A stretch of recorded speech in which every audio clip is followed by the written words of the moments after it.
Assalamualaikum warahmatullahi wabarakatuh. Alhamdulillahirabbil alamin wassalatu wassalamu ala asyrafil anbiya'i wal mursalin walhamdulillahirabbil alamin.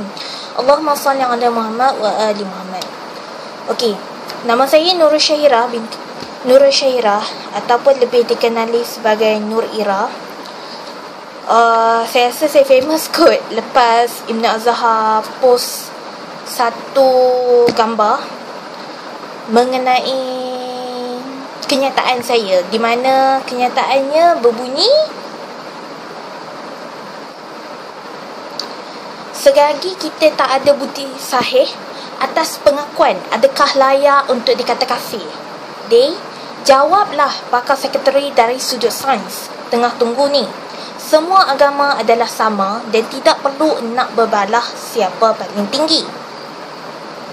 Dan Ibn Azhar menjawab bahawa saya ada bukti sahih dan ada lebih dari 40 orang saksi yang melihat. Anda bukan saksi, jadi anda tidak diperlukan dalam perbincangan isu ini. Setuju atau tidak? Tambahan pula, semua agama sama dan tidak perlu nak berbalah siapa paling tinggi. Jawapan saya, anda kafir jika anda mengucapkan itu dengan serius. Sebab telah sahih dari hadis al-Islamu ya'lu wa la yula alaih, yang bermaksud Islam paling tinggi dan tidak ada yang lebih tinggi daripada Islam. Jadi saya buat kenyataan ni disebabkan terlalu banyak dihujani oleh pelbagai pertanyaan, pelbagai komen dan pelbagai PM disebabkan perkara-perkara yang sama, dan akhirnya saya bercadang untuk membuat satu video untuk kalian memahami apa konteks yang saya ingin katakan dan untuk membela diri. Okey, jadi saya ingin persoalkan mengenai isu Ibn Azhar yang print screen. Saya beri komen, lalu menyebarkan di dalam profilnya, lalu mengutuk secara berjemaah dalam komen itu, dan akhirnya gambar itu menjadi satu virus yang disebarkan melalui laman-laman sosial, melalui blog, dan tiba-tiba menjadi famous. Okey, rasionalnya, adakah saya membuat komen itu hanya satu tanpa ada sebarang basis of justification, atau mungkin sebarang reason, mungkin sebarang sebab kenapa saya boleh komen seperti itu. Okey, jadi saya ingin bertanyakan satu soalan kepada Ibn Azhar. Andai sekiranya anda benar-benar merupakan seorang yang beragama, andai sekiranya anda merupakan orang yang benar-benar faqih dalam beragama, apakah rasionalnya dengan menangkap satu gambar yang berisikan satu komen, dua komennya yang bias kepadanya, tanpa mengabaikan komen-komen yang lain yang dilihat lebih kontra daripada apa yang diperjuangkan, yang tidak boleh untuk disangkal, lalu menjadikan itu satu bukti bahawa Nur Ira ini kafir, Nur Ira ini murtad. Adakah itu yang dinamakan insan yang beragama? Sedangkan pada zaman Rasulullah sallallahu alaihi wasallam, adakah seorang muslim yang berdasarkan ahlu tauhid mengucap asyhadu an la ilaha illallah wa asyhadu anna Muhammadan Rasulullah diisytihar sebagai murtad, diisytiharkan sebagai kafir? Sedangkan murtad itu boleh terjadi dengan 3 perkara. Yang mana satu, Ibn Azhar, yang kamu katakan saya merupakan seorang yang murtad. Itu satu persoalan yang saya ingin tujukan kepada saudara Ibn Azhar. Yang kedua, bagaimana perkara ini terjadi? Perkara ini terjadi apabila selepas lepak makasih Sekolah Pemikiran Asyutubi, saya tidak dapat untuk pergi kepada debate tu atas alasan saya masih belajar, saya masih meneruskan jihad. Lalu saya mewakilkan sahabat saya, mewakilkan pasangan saya, Awi ataupun rakyat Merdeka, untuk pergi. Dan melalui apa yang diberitahu, melalui bukan seorang tapi beramai orang yang menyatakan bahawa Ibn Azhar menggunakan provokasi dalam debate itu. Jadi saya ingin bertanyakan melalui satu debate, melalui satu lepak makasih yang dinyatakan, yang dikobar-kobarkan sebagai satu diskusi yang ilmiah, tapi bagaimana menggunakan satu landasan provokasi yang mencabar sang lawan untuk datang ke depan pada awalnya sang lawan sedang sibuk menjual buku di belakang. Jadi saya ingin bertanyakan, andai sekiranya ini cara Ibn Azhar untuk berdebat, saya tak rasa ini berdebat, tapi ini adalah satu kolosium yang menempatkan para pahlawan untuk beradu tenaga fizikal, mental ataupun spiritual. Dan pada konteks ini, saya merasakan saya menyokong Ben Ali kerana Ibn Azhar telah melakukan satu pendaraan mental yang sangat kuat kepada lawannya. Dengan mengucapkan pelbagai provokasi apa semua, tidak mustahil Ben Ali terpengaruh dengan emosi. Ben Ali tenggelam di dalam amarah lalu mengucapkan, "Oh, aku kafir." Tapi adakah sesenang itu kita boleh mengkafirkan? Kita boleh membunuh sesuka hati. Adakah itu Islam? Adakah itu Islam? Sayang, 1000 kali sayang. Laukana bainana, anda Rasulullah masih ada, apa yang dilakukan? Bagi saya, perkara ini perlu dibincangkan secara diskusi, secara ilmiah, dan kita terlupa satu benda yang saya akan utarakan sebentar lagi pada penghujung video ini. Penjelasan melalui kenyataan saya di mana semua agama berada pada sama taraf dan melanggar innallahi indallahi Islam. Sungguhnya Allah itu, agama yang diredai Allah itu adalah Islam. Okey. Ini merupakan penjelasan saya. Melalui satu-satu metod agama, kita kembali balik kepada satu prinsip agama. Apakah prinsip itu? Apakah fungsi? Apakah fungsi agama itu?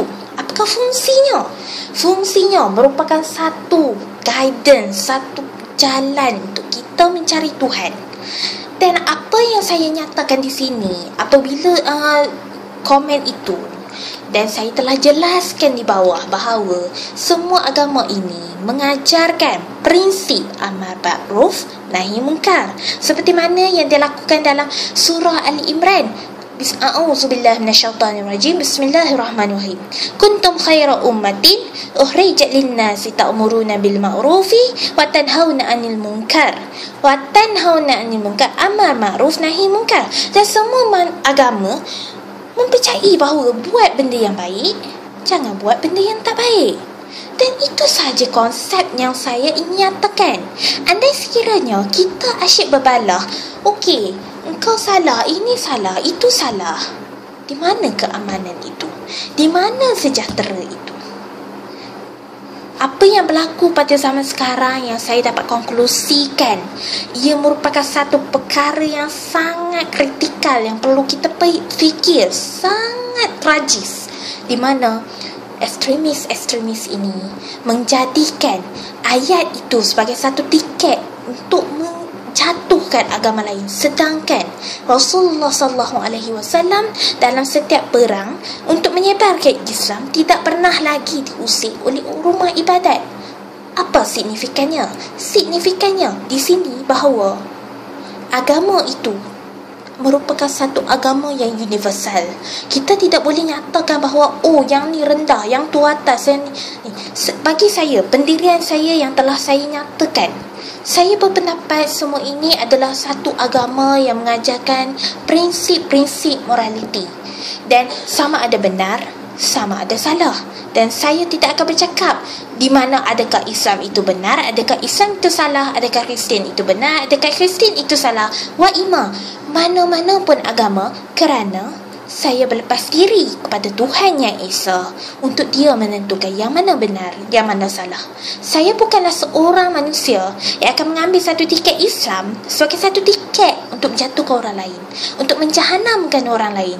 Tidak. Ini merupakan satu kesalahan besar pada umat Islam sekarang ini yang menyebabkan peperangan berlaku di merata sahaja. Kenapa? Konflik agama. Kenapa tidak? Islam itu bersifat sejahtera. Adakah kita terlalu jumud dengan menyatakan bahawa Islam itu agama yang perlu dilakukan untuk pergi ke syurga, alih-alih syurga, alih-alih neraka? Bukan saya maksudkan saya tidak percaya ke syurga, bukan saya tidak maksudkan saya percaya neraka, tapi kita kena fikir apa yang terjadi selama ini yang menyebabkan umat Islam tidak boleh bersatu. Sedangkan umat-umat bukan Islam boleh bersatu. Kenapa? Kita tidak mengamalkan prinsip untuk agree to disagree. Bila kita tidak berlapang dada akan semua ini, apa yang berlaku adalah insan-insan akan terus mengafirkan, insan-insan akan terus menjalankan hukum bunuh yang saya rasakan terlalu rigid kepada orang yang beragama. Adakah ini agama yang dituntut oleh Rasulullah? Tidak. Agama tersebar dengan cinta. Agama tersebar dengan kasih sayang. Itu satu konsep yang saya ingin jelaskan di sini, dan saya rasa benda ini cukup jelas, tapi telah dimanipulasi oleh saudara Ibn Azhar untuk mendapatkan satu basis bahawa dia adalah yang benar. Sedangkan perkara ini sudah dijelaskan berkali-kali. Adakah merupakan satu ketaksuban, satu ekstremisme, satu perkara yang dikatakan absolute truth yang menyebabkan kita tidak boleh menerima semua ini? Jadi saya telah janji tadi saya akan berikan satu kata-kata untuk direnung. Anda kita lihat tangan kita dibuat begini. Apa yang kita nampak merupakan satu sisi yang nipis. Namun apabila dinyatakan seperti ini, apa yang anda nampak? Anda nampak merupakan satu tangan, satu lapangan yang besar di muka bumi. Begitu juga dengan bumi.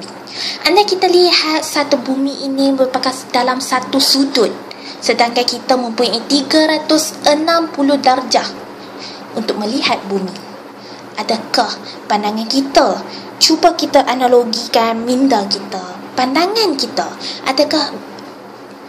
adakah kedua-dua benda ini sama yang kita lihat daripada sudut pandangan 1 darjah ataupun 360 darjah, melihat kepada perspektif masing-masing? Saya tidak nyatakan saya juga saya yang benar, tapi mungkin juga saya tersalah dalam memilih satu pendekatan, satu kata-kata untuk memberi penjelasan. Itu merupakan salah saya.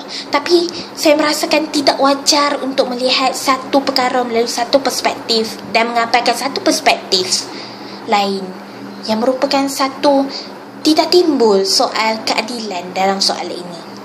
Jadi saya harap semua ini jelas bagi pihak-pihak yang seringkali menghentam saya, menjunamkan dengan pelbagai cacian, cercaan, dan saya tidak rasa ini merupakan satu cara yang ilmiah yang mengajak saya, bukalah purdah andai sekiranya kamu tidak mampu sebarkan Islam dan sebagainya. Sedangkan kita terlupa ada perkara yang perlu, yang wajib, yang sangat penting untuk kita mencari satu kebenaran yang tidak tertakluk kepada Islam dan sebagainya. Wa'imah seluruh agama sekalipun mengajarkan benda yang sama, prinsip yang sama, cuma metod yang berbeza. Itu perkara itu yang kata kunci yang saya ingin nyatakan, dan saya harap semua ini jelas sekali lagi. Okey, sekian saja apa yang dilakukan. Assalamualaikum warahmatullahi wabarakatuh. Wallahu a'lam.